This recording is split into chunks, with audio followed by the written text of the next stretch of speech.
गुरुदेव भगवान, इस शरीर से काम वासना खत्म हो गई है, पति को काम वासना बहुत है, क्या करूं, मार्गदर्शन करें। पति के अनुकूल चलना चाहिए। जब दो पाणी ग्रहण करते हैं पति और पत्नी, तो एक दूसरे को सहयोग करके मित्र भाव से चलाना चाहिए। हमें अपनी रुचि दूसरे पर नहीं थोपनी चाहिए, बात ध्यान रखना चाहिए। हम दोनों एक मार्ग के साथी हैं, तो हमको चाहिए कि हमें अपनी रुचि उसके अनुकूल करनी चाहिए, उसको चाहिए कि हम अपनी रुचि को एक दूसरे के अनुकूल कर ले। अगर आपकी रुचि नहीं है तो पति को मनाइए और अपनी रुचि में उसको अनुकूल कीजिए। अगर वो अनुकूल नहीं होता तो आप कोशिश कीजिए कि आपके वृत्ति के कारण कहीं वो व्यभिचार में ना उतर जाए, गंदे मार्ग में न जाए। उसका साथ दो, आप उसके साथी हो।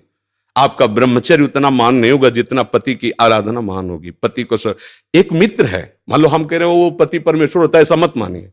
तो एक मित्र है, हम दोनों मिलकर के संसार मार्ग में चलना, तो हमारी रुचि ही पूरी थोड़ी होती है, दोनों की रुचि मिलनी चाहिए। अगर दोनों रुचि, दोनों ब्रह्मचारी रहो। अगर एक की रुचि नहीं तो दूसरे को सपोर्ट करना चाहिए कि कहीं वो लड़खड़ा के गिर न जाए, उसका मार्ग न भ्रष्ट हो जाए। हम ये देखते हैं कि 4 दिन बाद पति पत्नी ऐसे तलाक, ये क्या है क्या?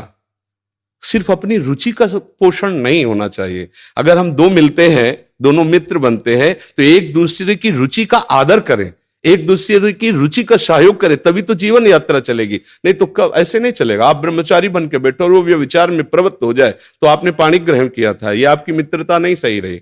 हाँ, वो बहुत ही व्यभिचारी है, अन्य, तो फिर अपने को अलग कर लेना चाहिए। अगर वो एक पत्नी व्रत है तो हमें उसका सहयोग करना चाहिए, उसमें ब्रह्मचर्य की तरफ वृत्ति न रखकर अपने पति की अनुकूलता की तरफ वृत्ति रखनी चाहिए।